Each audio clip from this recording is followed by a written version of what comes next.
Okay, we want to say good evening to everyone. This is the Public Health and Safety Committee meeting for November the 25th. For those who are not aware of it, you have 1 month till Christmas. At this time, we ask everyone to please pause for a moment of silent meditation. Thank you.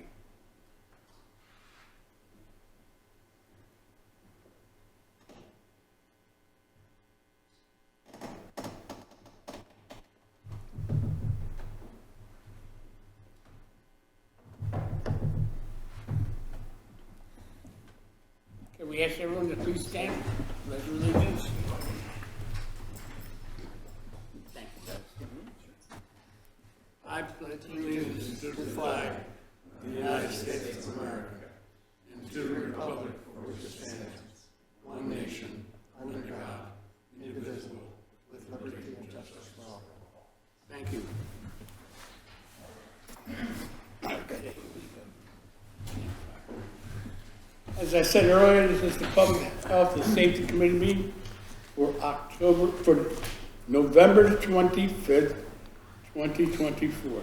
We call the meeting to order at this time. Gathered here this evening, we have our Township Manager, Pat Stasio. We have our Township Solicitor, Sean Kilkenny. Also, we have our Commissioners joining me up here, Ben Benuzzi and Kip McPatrick, and I'm Charles Whiting. Good evening to everyone, and we hope everyone is here. At this time, we would like for a review of the minutes from our October the 28th meeting. I have no questions, no changes. No changes, Anthony? All good? Okay, we will move on. Okay.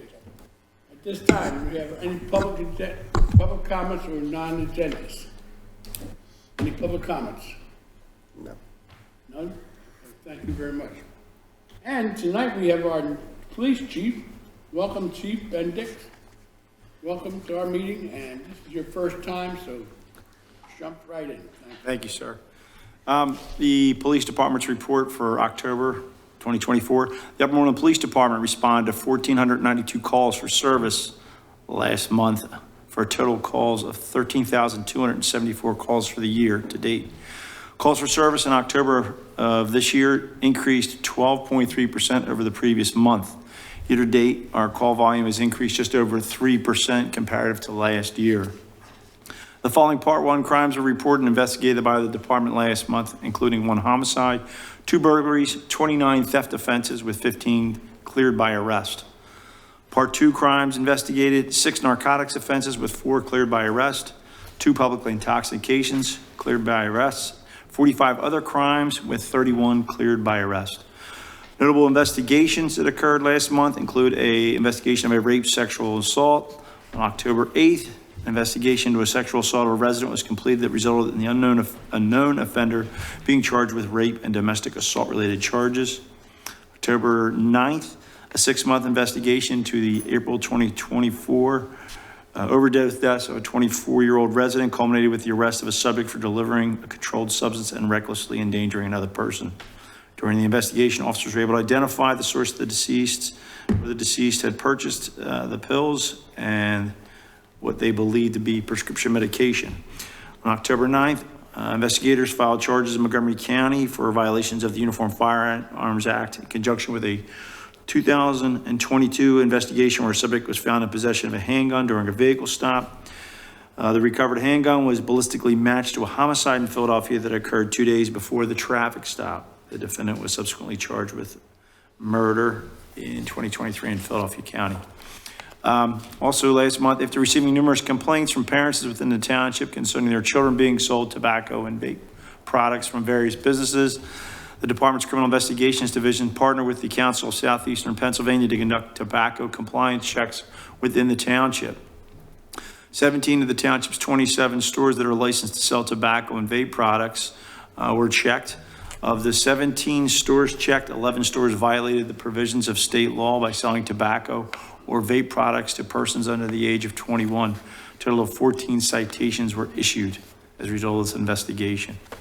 As far as other activity, the Patrol Division conducted the following proactive police measures: 336 vehicle investigations, 55 hazardous traffic violations, 77 non-hazardous traffic violations, 11 parking citations, 8 homeless contacts, and 12 DUI investigations, which resulted in arrest. Our traffic unit conducted the following 30 investigations, 30 calls for service, 17 traffic and parking related issues. They conducted 1 traffic study, conducted 99 traffic stops for motor vehicle investigations, 62 warnings were issued, 30 hazardous traffic citations were issued, and 13 non-hazardous traffic citations were issued. There were 364 bus patrol violations last month. The Detective Bureau opened 49 new investigations last month. 11 of those were background investigations, 10 were child line investigations, 4 firearms investigations, 2 burglaries, 1 assault, 1 drug investigation, and 1 sexual assault investigation. The Detective Bureau also executed 26 arrest or search warrants, 14 for the sale of tobacco, 3 drug act, 2 criminal mischief, 1 drug delivery resulting in death, 1 forgery, 1 violation of the Uniforms Firearms Act, and 1 sexual assault. To date, for Part 1 crimes, we have had 12 burglaries with 5 clearances. We've had 4 robberies with 2 clearances and 268 thefts with 135 clearances. K-9 report, Officer Snyder and K-9 Maximus assisted both Hatboro and Upper Dublin with missing persons last month. Additionally, the department, Officer Snyder and K-9 Maximus were involved in 3 explosives sweeps at various locations throughout the county as part of a dignitary detail in conjunction with the election last month. As far as community-oriented policing activities and highlights, during the month of October, the department hosted 3 Coffee with a Cop events. Additionally, department members visited with students at the Goddard School, participated in Montgomery County Down Syndrome Society K-9 Demonstration Day, attended the fire department's open house, assisted at Upper Moreland Primary and Intermediate School staff with an intruder drill, and participated in the Parks and Recreation Department's Pumpkins on Parade. Additionally, on October 26th, the department members participated in our National Drug Take Back initiative at Giant. Additionally, we conducted a Pack the Police Car food drive to benefit Willow Grove Baptist Food Pantry. 8 police cars were filled with donations and over $700 in gift cards were delivered to the pantry. And last but not least, on October 31st, department members did hand out candy once again to all of our young residents within the township. Several commendations last month include a commendation for Officer Nagy for his interaction with some neighborhood children, giving a tour of his police car. A letter for Officer Sokolis and department members for assisting with a recent parking issue in the Willow Grove Industrial Commons. A letter of thanks to members of the Traffic Safety Unit for conducting a community meeting to address speeding concerns on Frontier Road, and a letter of thanks from Willow Grove Baptist for the Pack the Police Car food drive that was conducted at Giant. Additionally, Mr. Benvenuti voiced concerns regarding speeding on Huntington Road. Members of the Traffic Safety Unit were asked to investigate some of these concerns. Examination of traffic crash data over the past 5 years indicated there was only 2 reportable crashes, and in both of those crashes, speed was not listed as a causation factor. Currently, less than 1% of the vehicles traveling on Huntington Road are exceeding the enforceable speed limit right now. It was noted that if this speed limit was lowered to 25, that number would increase to 10.6% of the vehicles would be in excess of the speed limit if it was lowered to 25 miles an hour. There are some concerns on behalf of the department and the Traffic Safety Unit that should we reduce that speed limit to 25 miles an hour, it would actually create a speeding issue, so there are some concerns there. Additionally, we have some concerns that due to the road's layout, it's very difficult to do speed enforcement with either the AccuTrack or the NRAD unit. Would be very difficult, so some options to consider. Looking for some direction. Obviously, we could move to decrease the speed limit. Some other options that we've looked at on Frontier Road, possibly the striping of the roadway, additional signage indicating people to reduce their speed, or in some cases also pruning some of the trees or the brush on Huntington Road. So that's something that I guess open for consideration by the members of the commissioners. Okay, one of the things that I still amazes me in the last 2 years with these reports is, besides all the other criminal stuff, we still have 360 people going through school bus lights per month. That's 360 chances of hitting a child. There's not much more we can do, but it just baffles me that it doesn't even faze anybody now that they're getting tickets and everything else. 360 a month. And it just amazes me. I just wanted to say that. Thank you. Any other commissioner comments at this time, Chief? Yes, sir. Any public comments for the chief? Okay, Chief Glassman, please. Thank you, Commissioners. My pleasure to provide the October 2024 Fire Department report. There were 89 fire calls, 19 EMS calls. Total calls for the month were 108. Total calls for the calendar year through October 31st is 1,024. Our average response time is 3 minutes and 28 seconds. Fire permits completed were 36. That's a total of 386 for the year. Permit fees collected total 72,680.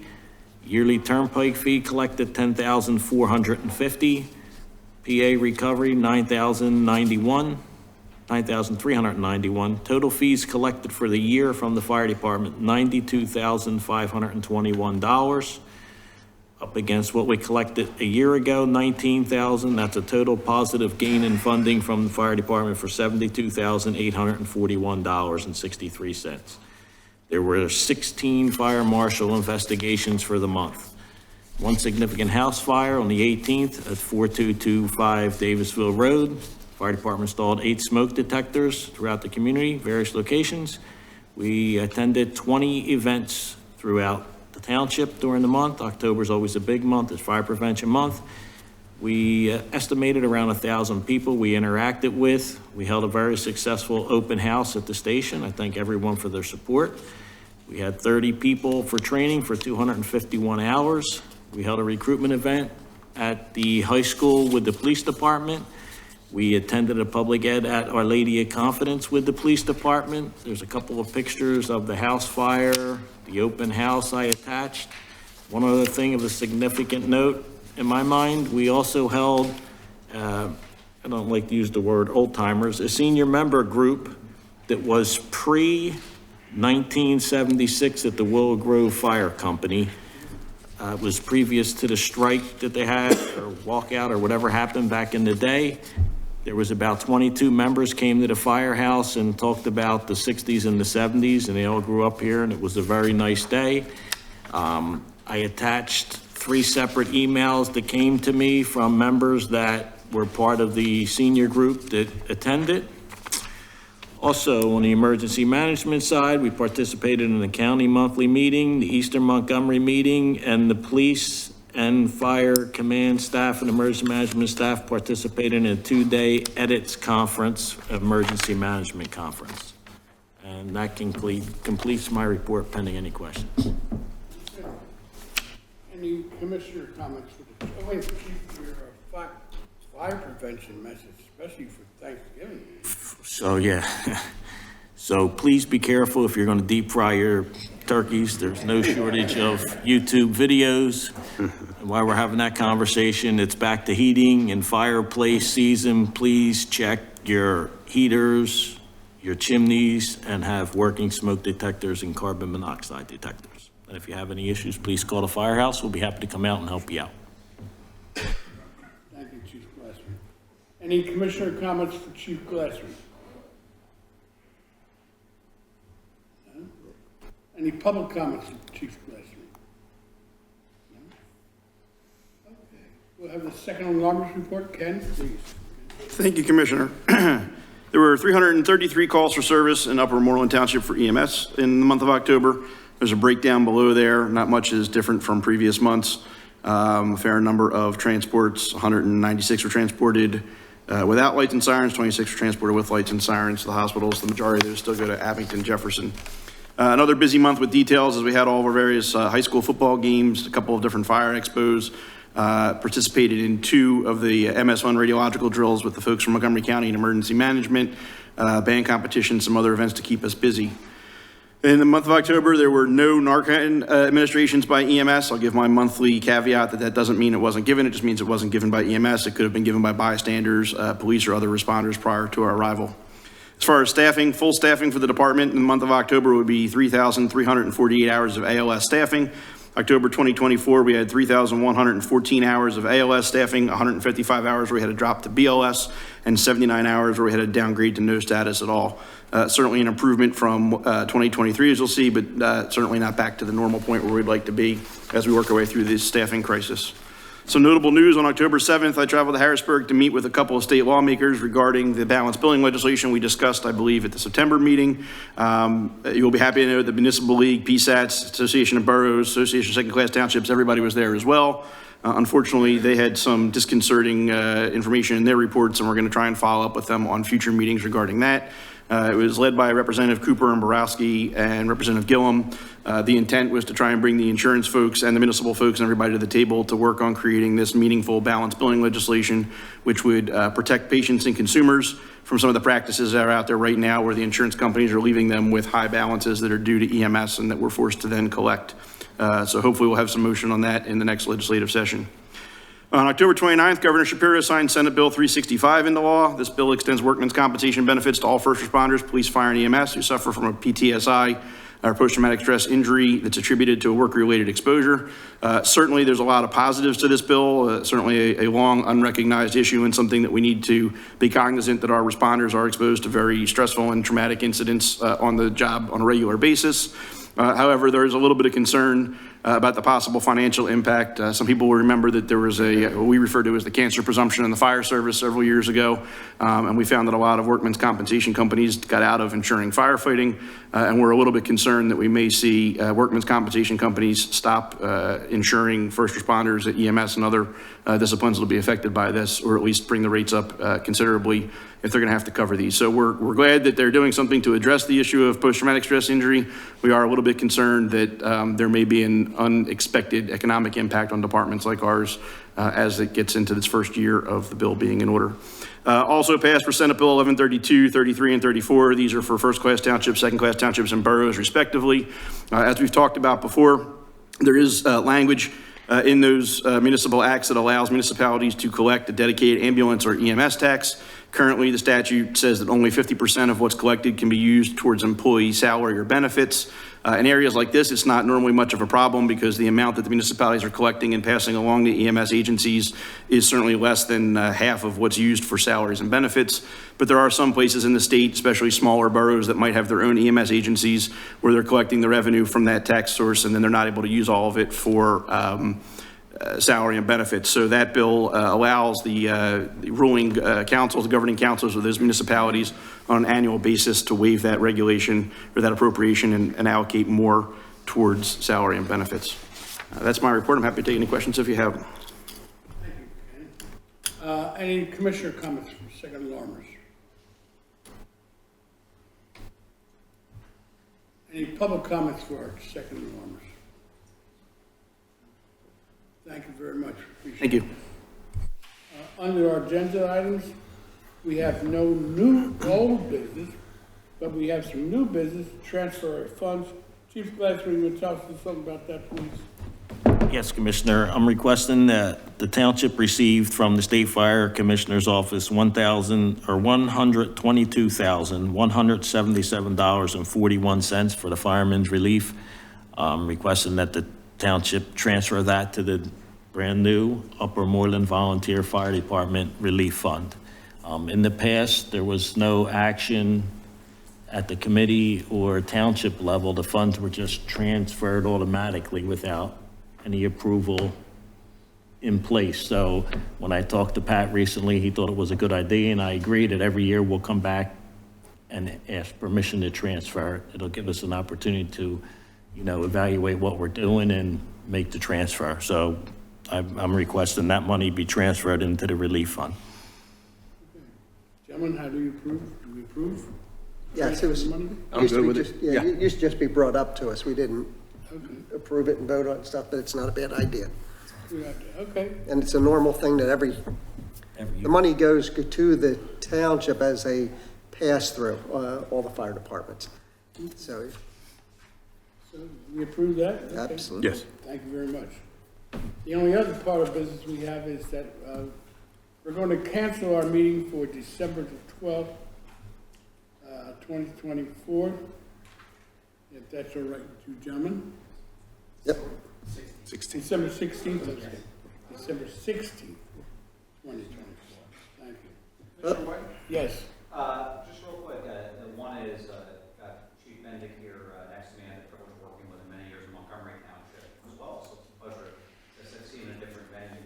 I know we have a busy agenda tonight. I think in his report, he was asking for some guidance on a specific issue. I don't know, Chief, is that correct? Again, just looking for the. Used to a style from Montgomery. Yeah, that's fine. And again, I know I'm working my way through this as well, but again, looking for the commissioner's input as far as this issue on Huntington Road.